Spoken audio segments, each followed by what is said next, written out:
forte é o nosso Deus. Muito bem, meus irmãos. Nós vamos dar continuidade, irmãos, ao estudo que nós estamos fazendo, né, na Confissão de Fé. E estamos no primeiro capítulo, o capítulo que trata das Escrituras Sagradas. Nós temos trabalhado aqui, né, esse tema, expondo aos irmãos ainda o primeiro parágrafo do capítulo 1 da Confissão de Fé de Westminster, que trata da Escritura Sagrada. E eu vou fazer então a leitura aqui do texto, e depois vamos relembrar algumas coisas e partirmos, né, seguirmos aí na sequência do nosso estudo. O capítulo 1, parágrafo 1 diz assim: conquanto a luz da natureza e as obras da criação e da providência manifestem de tal modo a bondade, a sabedoria e o poder de Deus, por isso os homens ficam indesculpáveis, contudo não são suficientes para dar aquele conhecimento de Deus e de sua vontade necessário à salvação. Por isso o Senhor foi servido em diversos tempos e diferentes modos revelar-se e declarar à sua igreja aquela sua vontade. Depois, para melhor preservação e propagação da verdade, para o mais seguro estabelecimento e conforto da igreja, contra a corrupção da carne e malícia de Satanás e do mundo, foi igualmente servido fazê-la escrever toda. Isso torna indispensável a Escritura Sagrada, tendo cessado aqueles antigos modos de revelar Deus a sua vontade ao seu povo. Então esse é o conteúdo do primeiro parágrafo do capítulo 1 da Confissão de Fé.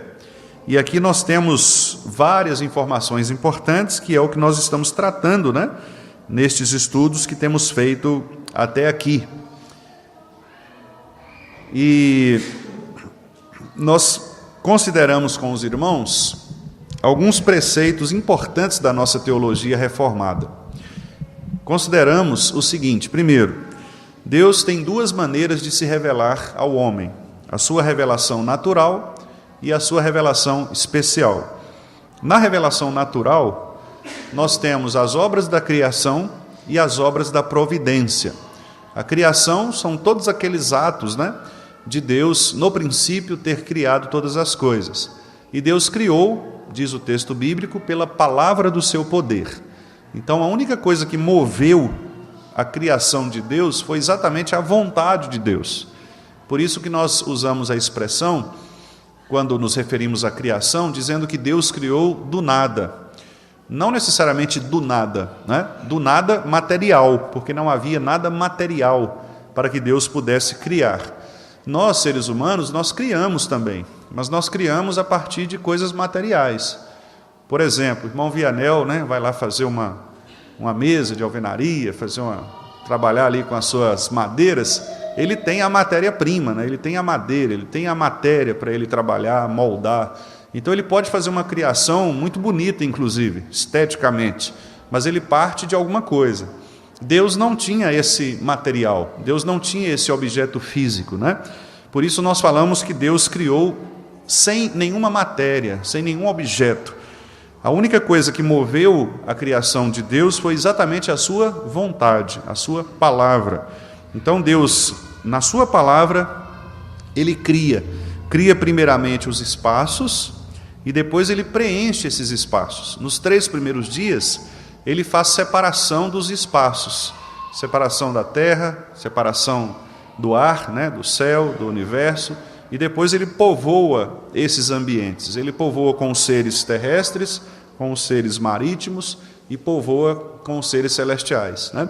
Então Deus cria os espaços, a geometria, e depois Ele preenche essa geometria com as coisas criadas, né? E então no 7º dia Ele descansa, Ele olha a obra da sua criação e contempla a obra da sua criação e diz inclusive que essa criação foi criada de maneira agradável a Ele, né? Ele gostou daquilo que fez.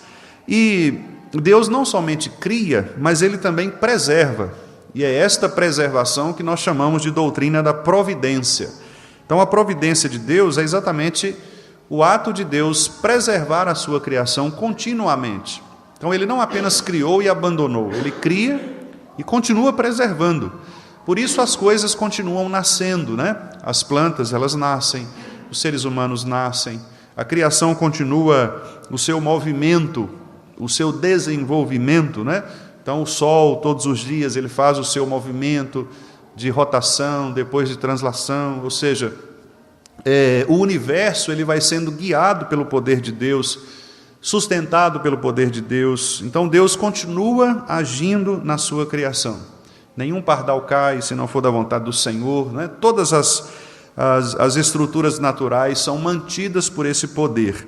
E também as criaturas.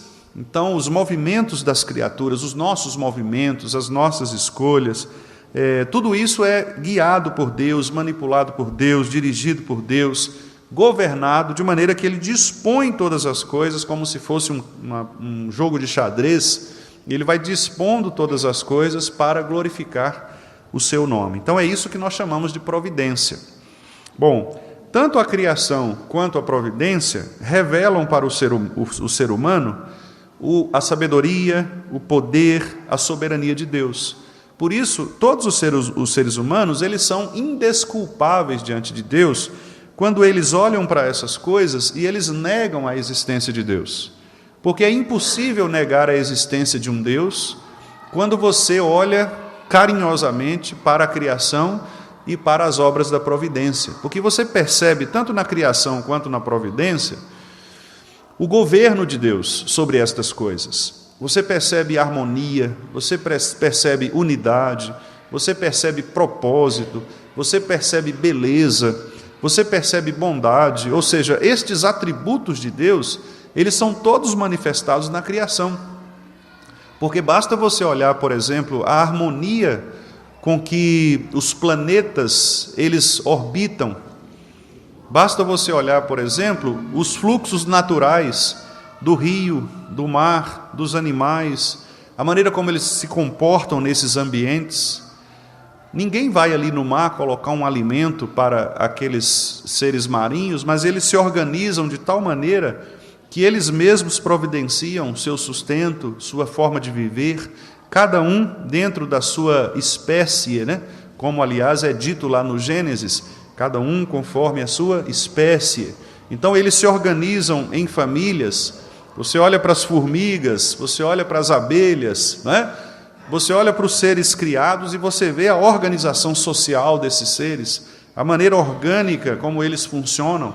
O próprio ser humano, você observa o ser humano também cada dia mais se desenvolvendo, conhecendo as coisas, buscando ciências. Então, todas estes exemplos, estas manifestações de harmonia, de unidade, de propósito, de interesse, são manifestações da divindade de Deus, do poder de Deus, da sabedoria de Deus. Então é impossível uma pessoa olhar para tudo isso e dizer, não, isso foi por acaso. Não, isso aconteceu porque acontece, é só uma evolução. É impossível, de acordo com as Escrituras, porque nós olhamos e vemos que há harmonia. Portanto, há um Deus Criador, há um início, há um princípio. Por isso Paulo diz lá em Romanos, capítulo 1, que os homens, quando eles olham para a criação e olham para a providência e não aceitam Deus, eles negam Deus, por isso eles se tornam indesculpáveis. Quer dizer, não há desculpa para o ser humano dizer Deus não existe. O ser humano que diz que Deus não existe, ele é considerado na Bíblia, conforme o Salmo 14, como um insensato, como um tolo. O tolo é o insensato que diz não há Deus. Por quê? Porque o tolo, o insensato, é exatamente aquele que não consegue perceber, com a própria inteligência que Deus deu, estes atributos do Senhor manifestados na criação e na providência. Então estes são tolos, são insensatos, são pessoas que tentam explicar o mundo a partir dos seus próprios raciocínios, mas não conseguem perceber com clareza que há um Deus criador de todas as coisas, um Deus que sustenta todas as coisas. Pois bem, então esta é a revelação natural. E a revelação natural, portanto, diz para o homem que Deus existe, e por isso o homem é indesculpável, mas ela não é capaz de salvar o homem. Por quê? Porque a revelação natural, ela não evidencia para o homem, ela não torna claro para o homem o plano de Deus de salvar o homem a partir de Jesus Cristo. Então, quando Deus quer comunicar ao homem o seu plano de salvar os eleitos na pessoa de Jesus Cristo, então ele inicia um processo diferente de revelação. Não mais a chamada revelação natural, mas agora a chamada revelação especial.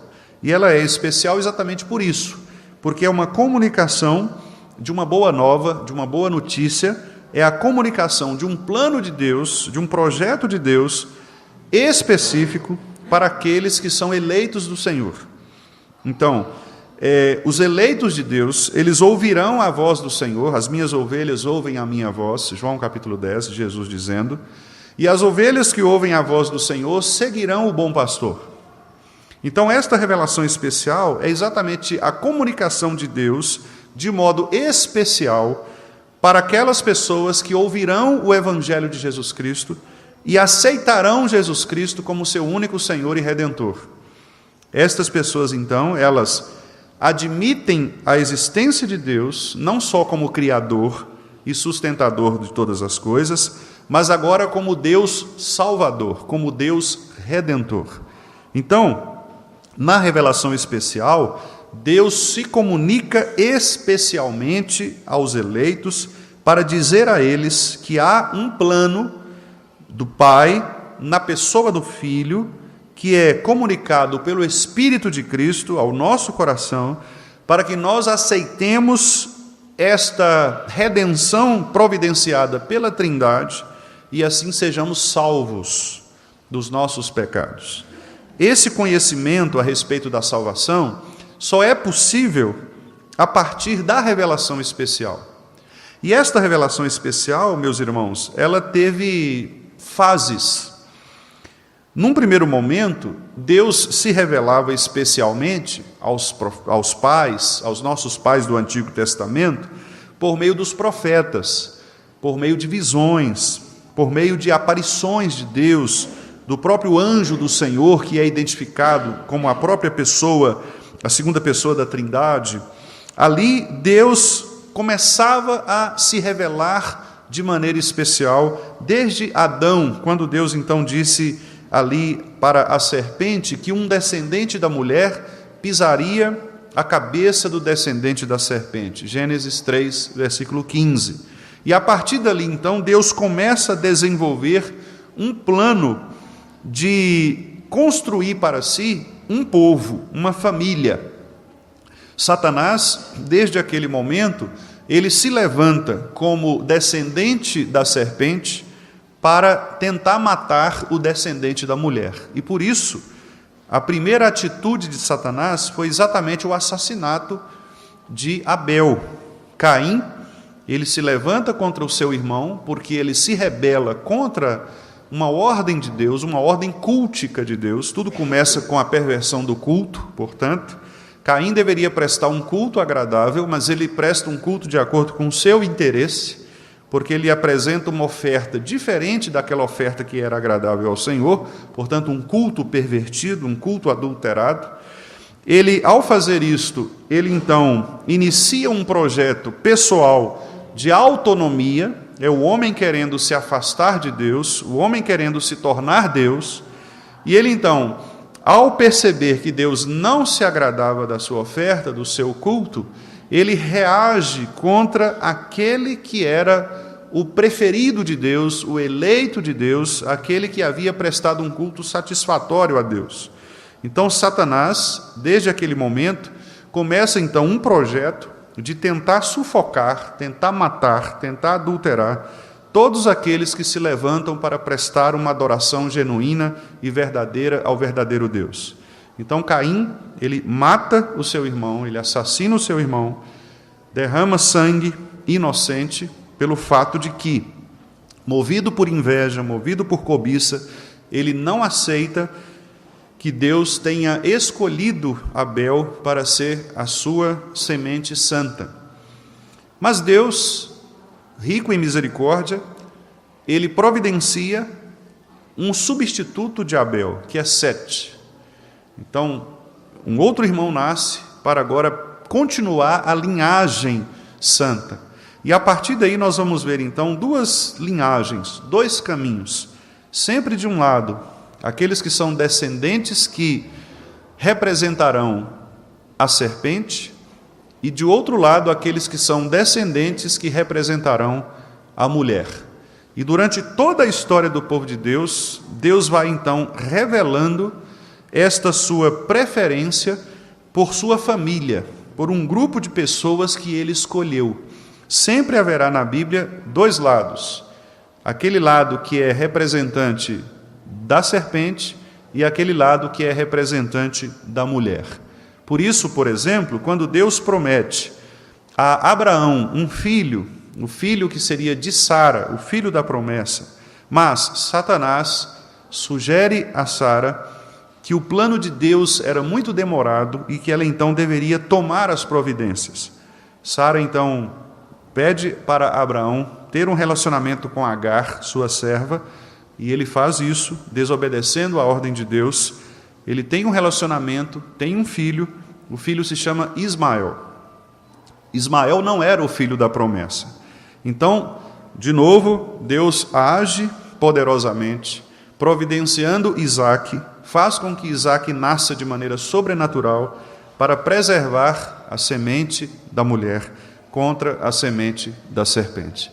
Ismael, então, passa a representar o grupo dos ismaelitas, que posteriormente serão os chamados árabes, e que vão se opor a Israel em toda a história, até hoje.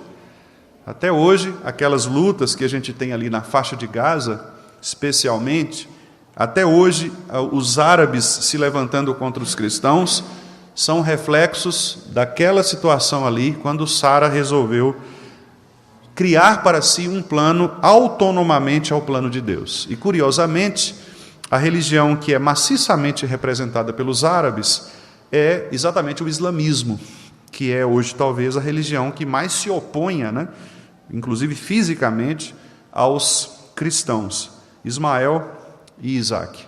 Então, sempre nós teremos nas Escrituras uma maneira de Deus dizer: olha, eu tenho um povo, eu escolhi um povo, e eu vou preservar este povo até o final, custe o que custar, porque esta é o meu plano, este é o meu plano, este é o meu projeto para o meu povo.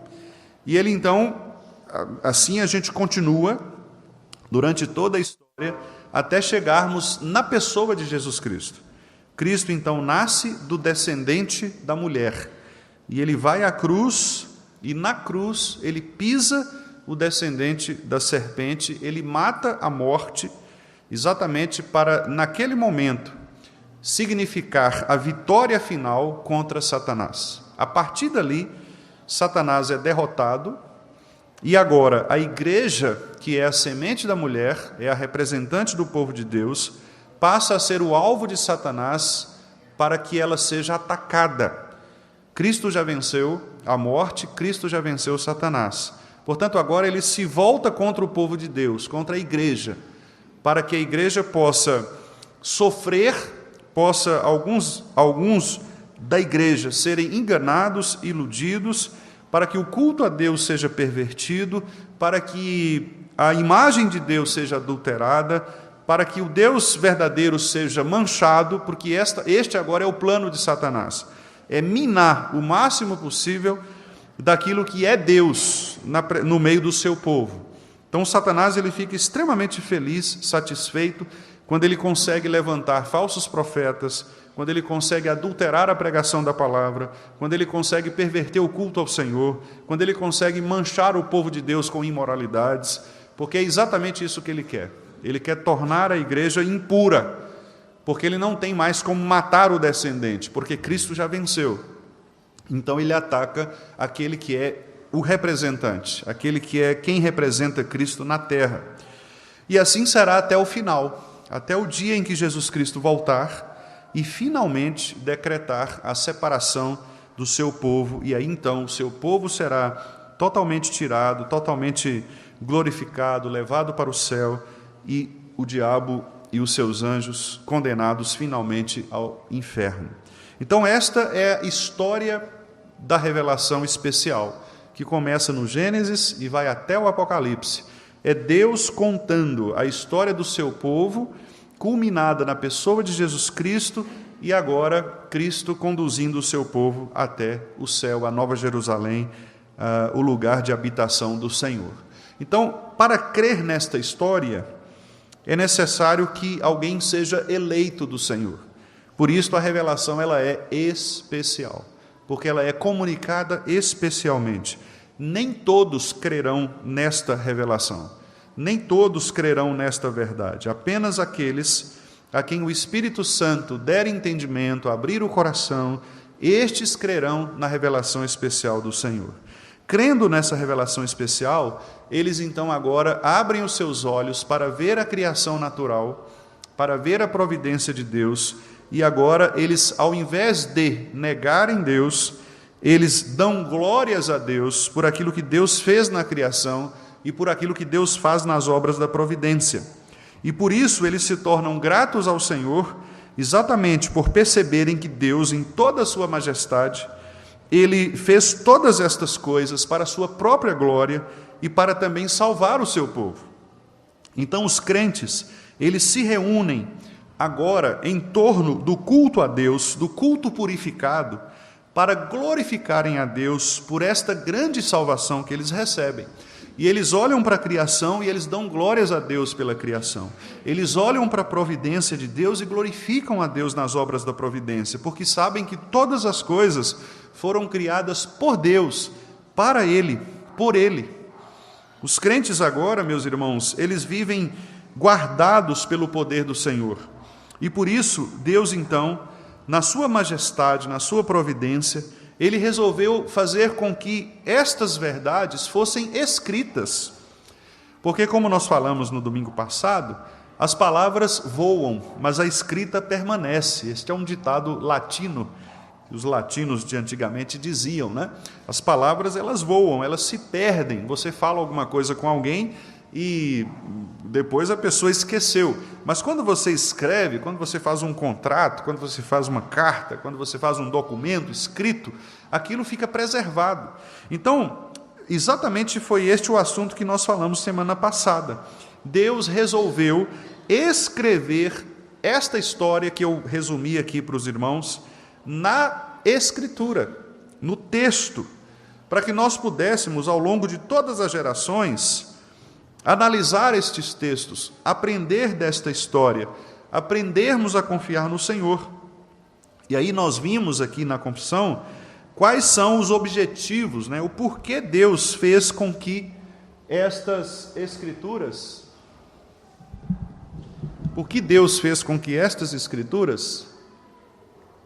fossem escritas, não é isso? E ali nós vimos então estas respostas que aparecem ali no primeiro parágrafo da confissão. Primeiro, o primeiro objetivo, exatamente revelar-se ao homem. Deus quer se mostrar. Não fosse, meus irmãos, a revelação de Deus, nós não saberíamos nada. Nada. Nem a respeito de Deus, nem a respeito de nós, nem a respeito do mundo.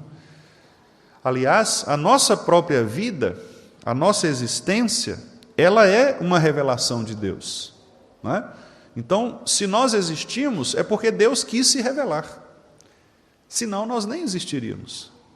Deus, Ele é autônomo, Ele é autossuficiente. Ele não precisaria ter criado todas as coisas como criou. Ele poderia ter continuado vivendo do jeito que Ele viveu sempre, eternamente, né? Ele não precisava, Ele não tem carência. Mas a resposta que nós temos nas Escrituras é que Ele quis fazer isto para manifestar a sua glória.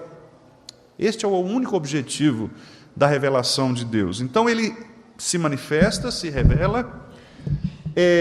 Ele também tem o objetivo de mostrar ao homem a sua vontade. Então, Deus quer que nós conheçamos a sua vontade. Qual é a vontade de Deus? É interessante, né, meus irmãos, que essa pergunta, ela é uma pergunta que quase sempre nós fazemos. Os irmãos são testemunhas disso, né? Todos nós, em algum momento, quando a gente está especialmente diante de alguma dúvida, né? Qual a pergunta que a gente faz? Qual é a vontade de Deus, né? Para isso. Eu estou com uma proposta de emprego. Será que é a vontade de Deus, né? Eu vou me casar. Tenho uma namorada, tenho uma menina que está interessada por mim, um rapaz que está interessado por mim. Será que é a vontade de Deus, né? Essa pergunta, qual é a vontade de Deus? Ela é uma pergunta quase que contínua na vida dos crentes. E essa pergunta, infelizmente, é talvez a mais mal respondida na nossa vida cotidiana. Por quê? Porque a gente tenta encontrar a vontade de Deus nos lugares onde a vontade de Deus não é mostrada. E aí vem o grande problema. Por isso que aparecem por aí, não é? Muitas e muitas perspectivas de revelações. Qual é a vontade de Deus? Aí a gente começa a olhar para as circunstâncias, né? Eu vou ver as evidências, os sinais que Deus está mostrando, e nós nos esquecemos de ir para o lugar mais especial, para o lugar mais específico, que é onde Deus fala da sua vontade. E onde é? Nas Escrituras Sagradas. Nós deveríamos nos debruçar na palavra de Deus. Nós não devemos agir, meus irmãos, o crente nunca deve agir ou tomar decisões a partir da providência de Deus. Ele deve tomar decisões a partir da palavra de Deus.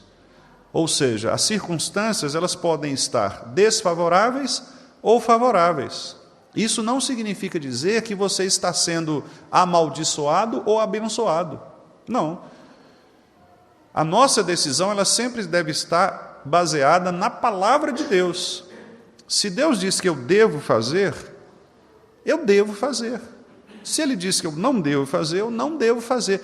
Muito embora as circunstâncias possam indicar o contrário. Eu vou dar um exemplo e peço aos irmãos a licença e a compreensão correta desse exemplo que eu darei. Peço que ninguém fique chateado comigo. Se ficar, podemos conversar depois, pessoalmente, tomando um café e comendo um pão de queijo quentinho. É a melhor maneira da gente conversar essas coisas polêmicas. Mas, por exemplo, Deus nos instrui na palavra que os nossos relacionamentos conjugais, eles sejam construídos com pessoas que professem a nossa mesma fé. Em muitos lugares do Antigo Testamento, o Senhor desaconselhou os chamados casamentos mistos. Em muitos lugares. Isso não é segredo para nenhum de nós. O povo de Israel muitas vezes se misturava com outros povos e Deus sempre dizia, olha, cuidado, não se misturem com outros povos, porque ele tem um outro tipo de culto, ele tem um outro tipo de costume, você vai ser influenciado por isso, você vai sofrer a penalidade dessas coisas. E aí o povo, o que o povo fazia? O povo ignorava a ordem de Deus, se relacionava com mulheres, com outros povos, outras culturas, e o castigo de Deus vinha sobre o povo, não é? O culto era adulterado, deuses falsos entravam, então havia um grande problema ali. Então, ao longo de todas as Escrituras, nós somos orientados a buscar os nossos relacionamentos no Senhor. É a expressão que, inclusive, Paulo utiliza. Então, os jovens que são solteiros, por exemplo, eles sabem disso, que essa é a orientação do Senhor. Busquem casamentos no Senhor. Mas aí, de repente, chega uma moça bonita, um rapaz atraente, não é?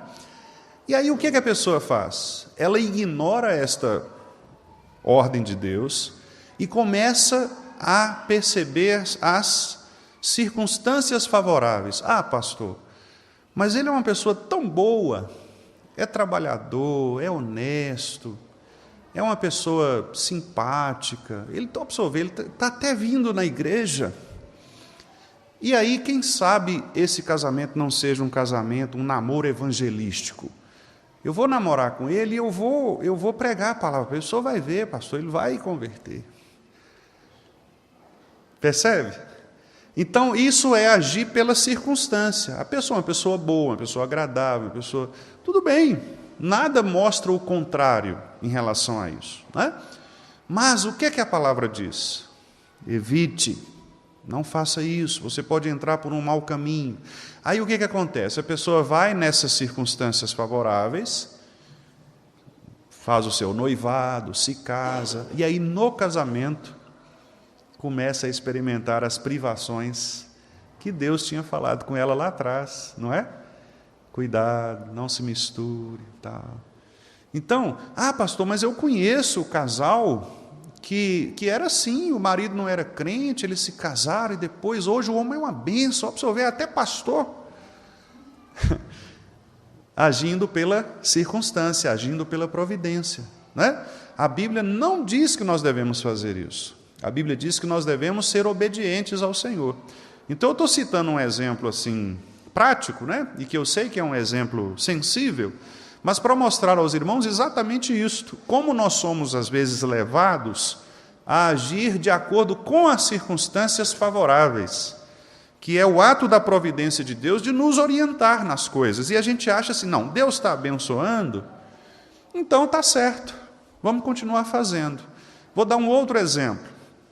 Vou pegar agora um exemplo da igreja, um exemplo cultico, né? Vamos supor que o conselho diga assim, olha, pastor, nós estamos precisando tornar o nosso culto mais alegre, para as pessoas virem, para, né, a nossa igreja encher. Não, irmãos, beleza, vamos fazer então. O que a gente pode fazer? Vamos fazer um louvor mais agitado, vamos, não sei, né, criar fazer umas apresentações. Aí a gente começa a fazer.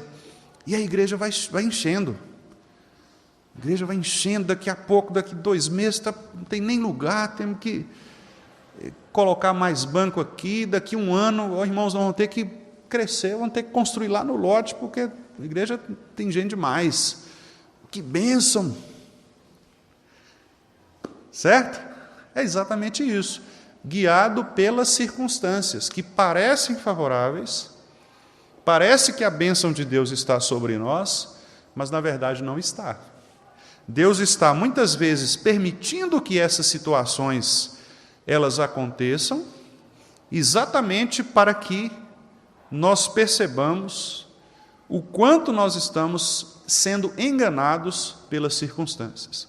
Então, em resumo, meus irmãos, o fato de nós acharmos que a nossa vida está bem, não significa dizer que a bênção de Deus esteja sobre nós.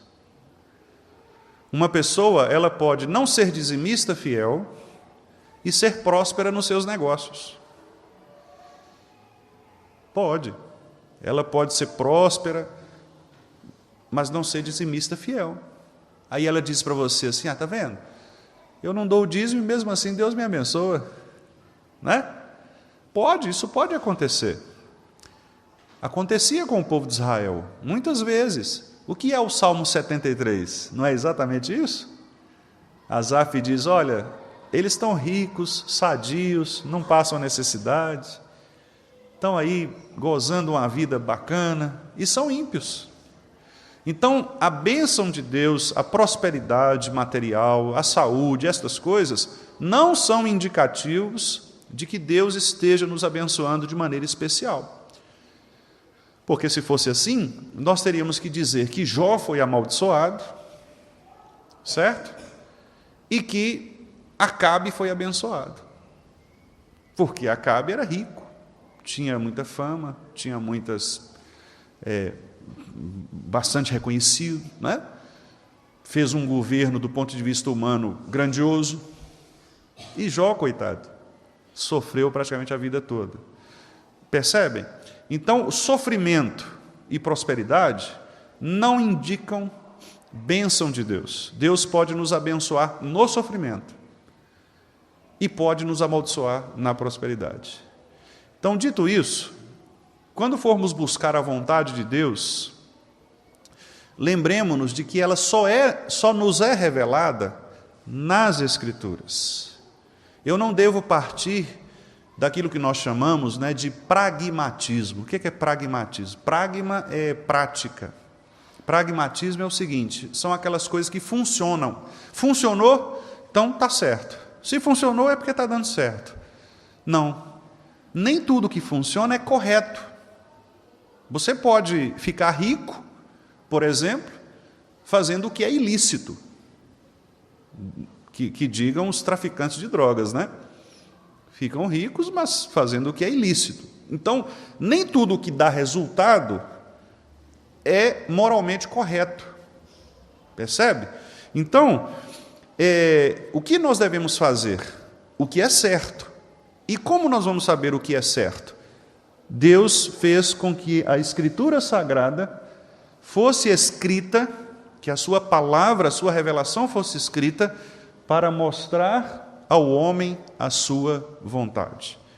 Então, meus irmãos, se quisermos conhecer a vontade de Deus, ouçamos a voz de Deus, a voz do nosso pastor, a voz de Jesus Cristo. Esta é a vontade de Deus. Mas talvez você possa perguntar assim: ô pastor, mas tem coisas que a Bíblia não responde de maneira clara. Mas aí há um outro princípio que nós vamos estudar um pouco mais à frente, que a própria confissão de fé diz. Ela diz: olha, naqueles assuntos que tratam da salvação, as Escrituras são claras para dizer ao homem o que ele deve fazer para ser salvo. Naqueles outros assuntos, que talvez não sejam tão claros assim, as Escrituras elas trazem princípios para nos nortear naquilo que é certo fazer. Quando você lê Provérbios de Salomão, por exemplo, você vê exatamente isso. Salomão nos dá conselhos preciosíssimos, conselhos mínimos. Por exemplo, ele fala assim: olha, cuidado quando você for fiador de alguém. Ele fala isso.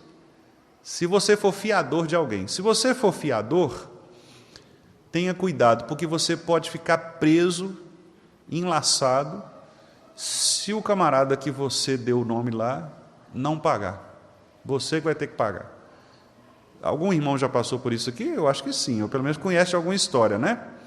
O que você faz? Você dá o nome para a pessoa de garantia, a pessoa não paga, você fica enrolado. Salomão falou isso lá para a gente. Se a gente tivesse lido e entendido, você ia pensar duas vezes, falou: não sei não, vou pensar direitinho, eu te falo. vou orar, vou pensar direitinho. Então são conselhos assim preciosos que a palavra de Deus nos dá. Preciosos, né? E que às vezes nós ignoramos e nós nos envolvemos nos problemas porque nós mesmos não damos ouvidos à solução que Deus nos dá. Não é isso?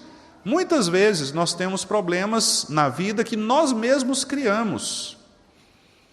Vou dar um outro exemplo. Quando nós nos casamos, a palavra de Deus diz claramente que nós devemos criar uma nova família e nos afastar de pai e de mãe. Claro que isso não significa dizer que você tem que abandonar seus pais, abandonar sua mãe, nada disso. Nós vamos continuar obedecendo ao mandamento de honrar o pai, honrar a mãe, não é isso? Todos os dias da nossa vida, enquanto eles estiverem vivos, aliás, até depois de mortos, nós continuamos honrando o nome, honrando as gerações, honrando o nosso sobrenome que nós recebemos deles, os bens que porventura nós tenhamos herdado, né? Nós continuamos honrando. Mas quando nós nos casamos, a Bíblia diz assim: deixe o homem pai e mãe, se una à sua mulher, e os dois serão uma só carne. Mas aí o que acontece muitas vezes com alguns casais? Eles não conseguem se separar dos pais e das mães. E aí os problemas vão surgir, naturalmente.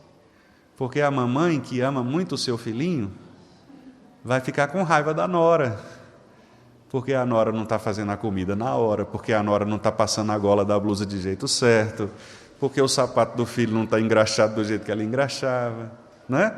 O pai do mesmo jeito vai ficar chateado com o genro. Por quê? Porque ele levava a filha para a escola bonitinho, todo dia o genro faz a filha pegar ônibus, né? Mas isso é um absurdo, né? Por quê? Porque você está colado, você está vendo ali toda hora, você está saindo, está vendo a hora que você está chegando, a hora que você... Aí, ouviu um barulhinho, de uma discussão qualquer, já interfere, já liga, já quer saber. Irmãos, não dá certo. Não dá certo. Quem passou por essa experiência e sabe do que eu estou falando. Então, o que é isso? Falta de ouvir os conselhos da palavra de Deus. É simples assim. Isso é necessariamente um pecado? Não, não é um pecado necessário, mas é imprudência. A Bíblia classifica essas atitudes como imprudência. É quando você age de maneira a não refletir as consequências. Não é? Então você atrai sobre você problemas, você cria problemas. Você deixa que os problemas venham sobre a sua vida, sendo que você poderia evitá-los. É isso. Não é? Nós devemos evitar o máximo problemas, o máximo. Por isso que a palavra de Deus diz que nós devemos ser pacificadores. O que é uma pessoa pacificadora? Uma pessoa que foge de discussões, de problemas, de polêmicas, de brigas. Não é? É uma pessoa que sabe reagir bem. Ela não está para brigar, para criar confusões. Pacificador. A Bíblia sempre diz: reine no coração de vocês a paz. O árbitro é Cristo, é a paz de Cristo. Isso é que deve reinar no nosso coração. Ou seja, nós temos que evitar problema. Mas aí o que acontece? Nós mesmos criamos os problemas. E aí você vive uma pessoa atribulada, uma pessoa ansiosa, uma pessoa triste, uma pessoa deprimida às vezes, uma pessoa desnorteada, né? Porque você cria os seus próprios problemas. Você permite que, às vezes, dentro da sua casa, você traz problema para a sua casa. Quando Deus está te dando vários conselhos, né? Provérbios não são mandamentos, são conselhos. Então, o texto de provérbio não é um mandamento. Não é assim diz o Senhor, faça isso. Mas são conselhos de sabedoria. Você pode aplicá-los ou não. O problema é que quando você não os aplica, você atrai sobre você consequências, às vezes, desnecessárias, que você poderia evitar, né? Como estas que eu citei aqui, que estão muito claras ali. Provérbios diz que, por exemplo, nós devemos saber usar a nossa língua, né? Aliás, em muitos lugares a gente tem esse preceito lá. Guarda os seus lábios, use os seus lábios. Mas o que a gente faz? Fala demais. E aí, no falar demais, quem fala muito, erra mais. Claro, a tendência isso é matemática, né? Isso é matemática. Quanto mais palavras você falar, mais a probabilidade de você errar. Não é? Então, o que a gente precisa fazer às vezes? Pedir a Deus que nos dê freios nos nossos lábios, para que a gente saiba falar palavras o quê? Edificantes, palavras agradáveis, palavras que vão contribuir para o crescimento do outro. E tudo isso, irmãos, é um crescimento diário. A gente, veja, não confundam habilidades naturais com dons espirituais, são coisas distintas. Habilidade natural é uma coisa, a pessoa nasceu, ele sempre foi assim, bonzinho, quietinho e tal. Isso é uma habilidade natural. Mas existe o fruto do Espírito. Isso é dado por Deus a nós pelo Espírito.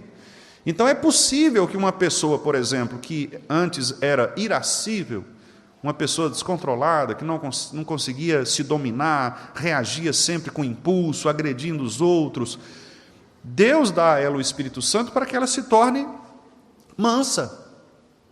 Deus faz isso com as pessoas, por meio do seu Espírito. Isso não é habilidade natural, isso é um fruto do Espírito. A obra da carne que existia na vida daquela pessoa, ela é o quê? Tirada para que o Espírito Santo seja colocado no lugar. Percebe? Então, Deus faz isso conosco, né? Deus nos dá esta demonstração da sua vontade, mostrar ao homem a sua vontade. Louvado seja o nosso Senhor por isso, não é, meus irmãos? Porque nós temos um padrão, um princípio, nós temos uma verdadeira regra de fé e de prática. O nosso erro é que nós não usamos isto. mas nós temos. Deus é bondoso demais conosco. Ele não nos deixou no vazio, né? Que coisa boa. Então nós podemos saber o que Deus quer de nós. Olha que coisa maravilhosa. Para tudo. Não é? Como eu devo tratar os meus irmãos, como eu devo tratar a liderança da igreja, como eu devo votar, como eu devo adquirir os meus bens, como eu devo criar meus filhos, como eu devo me relacionar com a minha esposa, com o marido, como eu devo me comportar numa situação de ansiedade. Tudo isso o Senhor nos instrui. Mas é a nossa fraqueza e a nossa falta de visão espiritual que nos faz deslocar os nossos olhos e o nosso coração da vontade revelada de Deus para outras coisas, né? E aí Deus está falando o tempo todo com a gente, mas nós estamos olhando para outras coisas. E esse é o nosso grande problema, né? Então as Escrituras estão aí para mostrar ao homem a vontade do Senhor. Então, qual é a vontade de Deus? Vá nas Escrituras, ore, o Senhor vai mostrar para você. O que Deus quer que eu faça com relação ao meu filho?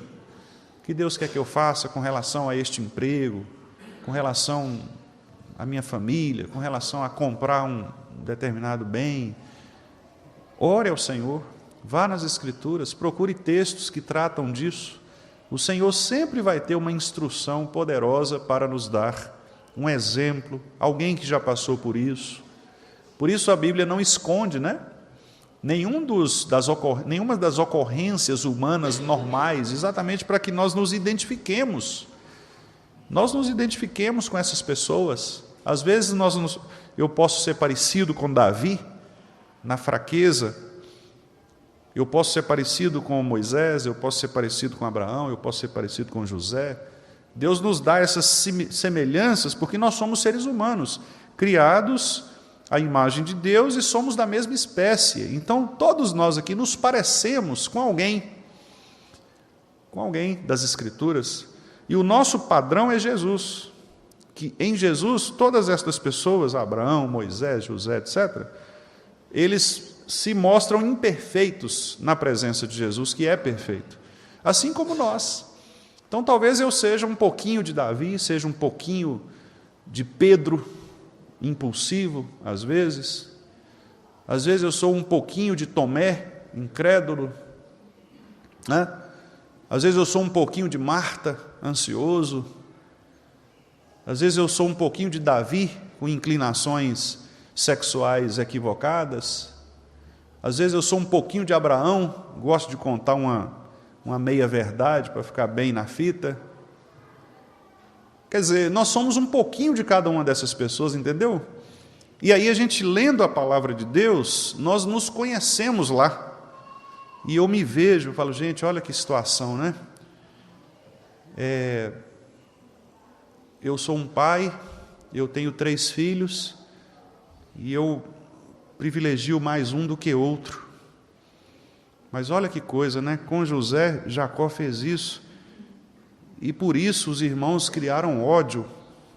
Talvez a disputa entre os irmãos, entre os meus filhos, o fato de um não gostar do outro, de um ter inveja do outro, tenha sido eu que tenha criado, porque eu privilegiei mais um do que outro. Como é que eu faço para consertar isso? Graça, está vendo? Então, assim, você vai se vendo, essas histórias vão nos mostrando. É isso ali, Deus mostrando ao homem sua vontade.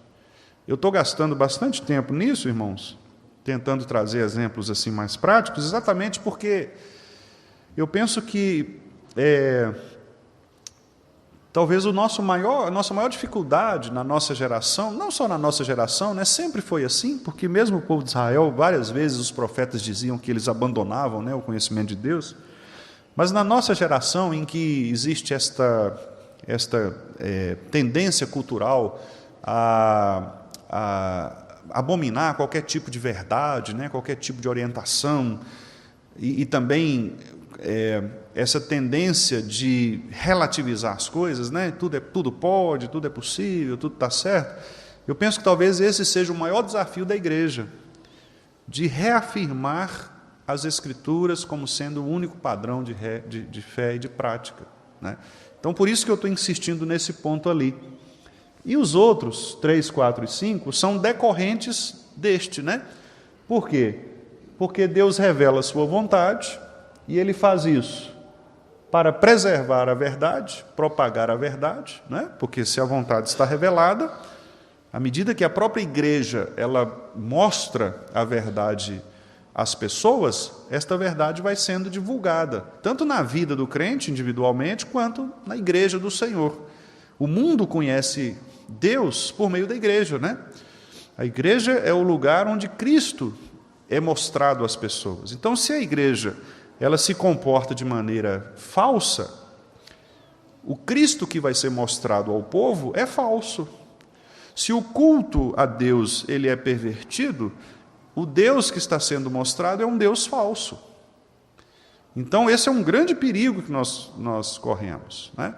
Por isso, a purificação das nossas vidas e da igreja é fundamental.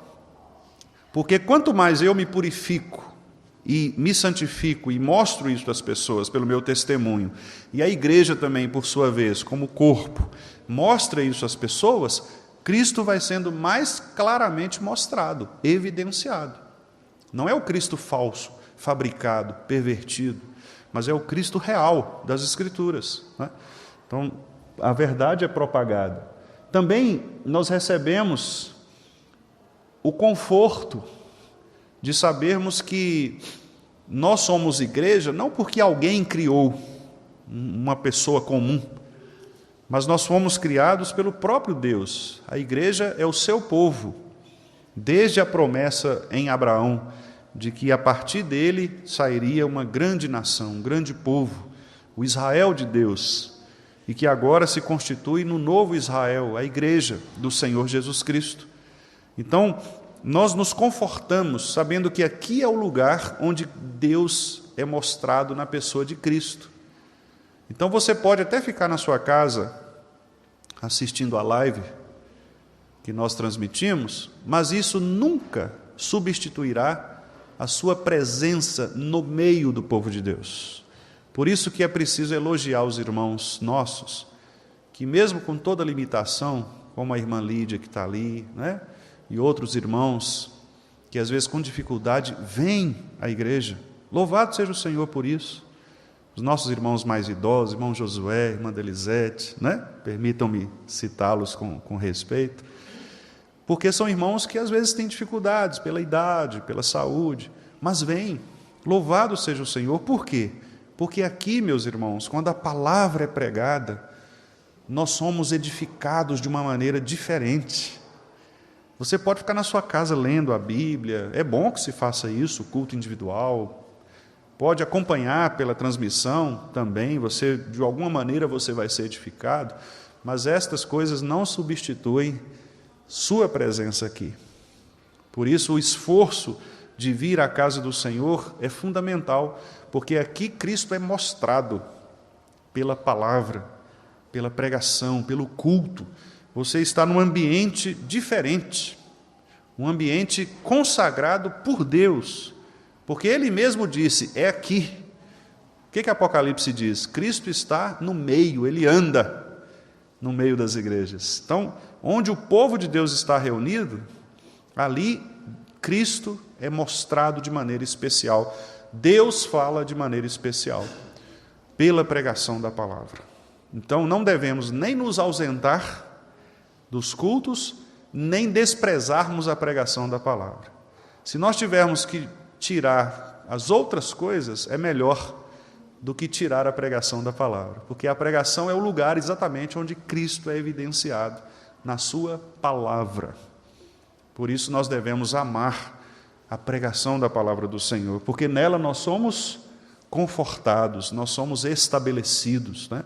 E nela nós aprendemos finalmente a lutar contra a corrupção da nossa carne, contra a corrupção de Satanás e do mundo, que são as três forças, né, antagônicas à nossa vida cristã. Nós mesmos, que é a nossa carne, a concupiscência da carne, né, como João disse lá na sua primeira carta, que é a cobiça da nossa carne, né, pecaminosa, Nós lutamos contra nós mesmos todos os dias, porque o nosso coração ainda pecaminoso, o pecado remanescente, ele nos leva para desobedecermos a Deus. Então é uma luta constante. Lembre-se de Paulo, né? Nem sempre aquilo que eu quero eu faço, porque há uma luta, há uma guerra entre o meu corpo.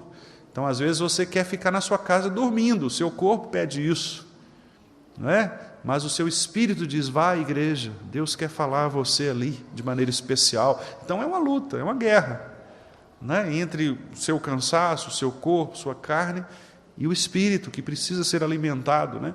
Então, a corrupção, Satanás, que está aí como um leão, procurando a quem possa tragar, né? Alguns dizem que o leão ali é um leão velho, acabado, já sem dente, porque ele foi derrotado na cruz, né? Mas um leão, mesmo velho e sem dente, é um leão, concorda comigo? Você não vai ficar esperando na frente do leão para ver se ele está velho, se ele está sem dente. O que você vai fazer? Você vai fugir, né? Por isso que Paulo instrui a Timóteo, fuja, não fica dando bobeira, porque um leão, mesmo velho, continua um leão. Então o diabo, ele sabe as estratégias, né? O diabo é aquele bastante sagaz, que ele sabe os caminhos, ele sabe as estratégias. Então, mesmo velhão, acabado, morto, como ele já está, derrotado, ele é muito mais esperto do que nós, sozinhos. Sem Cristo, nós vamos ser presas fáceis, porque ele é sagaz, né? Então, ele vai plantar uma tentação no nosso coração, ele vai plantar uma sugestão ali no nosso ouvido, faz isso, tal, não faz isso. Ele vai sempre dar uma dica contrária à palavra. Então, a Bíblia vai nos orientar a vencer estas coisas, como Jesus na tentação, né? Assim está escrito, assim diz o Senhor. Quer dizer, sempre a palavra. E, finalmente, o mundo, né? Porque o mundo jaz no maligno. O mundo, ele representa o lugar onde o príncipe das trevas atua. Então, tudo que procede do mundo caído, né? Não do mundo criado, mas do mundo caído, do mundo do pecado, é usado por Satanás, né? Exatamente para perverter a igreja do Senhor. Então, meus irmãos, as Escrituras, elas poderosamente são o instrumento de Deus para que nós possamos nos alimentar de maneira especial, de maneira clara, e assim nos confortarmos, conhecermos a vontade do nosso Pai, vivermos na dependência dEle em todos os momentos, corrigirmos os nossos pecados, não é? Sabermos quem nós somos, o amor que nós devemos dar a Ele e ao próximo, e também o modo como nós seremos definitivamente salvos. Eu queria encerrar, meus irmãos, lendo aqui com vocês um trecho do Salmo 119. Nós vamos ler um parágrafo do versículo 33 ao 40.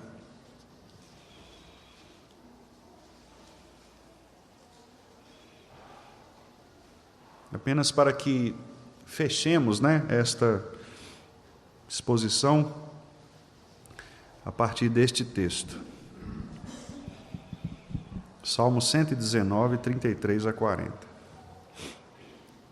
Eu hoje não fiz leituras bíblicas, né, porque na semana passada nós fizemos a leitura destes textos. Por isso eu apenas fiz um apanhado e resolvi, né, enfatizar aquele segundo tópico que eu achei que seria de fato necessário, né, para a igreja nesse momento. Então nós vamos ler aqui o Salmo 119, 33 a 40. Vamos ler juntos? Ensina-me, Senhor, o caminho dos teus decretos e os seguirei até ao fim. Dá-me entendimento e guardarei a tua lei. De todo o coração a cumprirei. Guia-me pela vereda dos teus mandamentos, pois nela me comprazo. Inclina-me o coração aos teus testemunhos e não a cobiça. Desvia os meus olhos, para que não vejam a vaidade, e vivifica-me no teu caminho. Confirma ao teu servo a tua promessa, feita aos que te temem. Afasta de mim o opróbrio que temo, porque os teus juízos são bons. Eis que tenho suspirado pelos teus preceitos. Vivifica-me por tua justiça. Amém. É uma oração, né? Como vocês perceberam. E essa é a oração que eu gostaria que nós fizéssemos, irmãos. Todos os dias, pedindo ao Senhor que nos ensine a sua palavra, que nos dê entendimento, que nos guie pelos seus mandamentos, que Ele possa inclinar o nosso coração à palavra, desviar os nossos olhos da vaidade, nos vivificar no seu caminho, afastar de nós a vergonha, né, o opróbrio, e que de fato nós possamos suspirar, desejosos, né, continuamente, pela presença do Senhor e pela palavra do Senhor. Essa é a minha oração como irmão em Cristo, né, de todos vocês, para que Deus possa nos educar todos os dias nesta santa palavra. Amém, meus irmãos?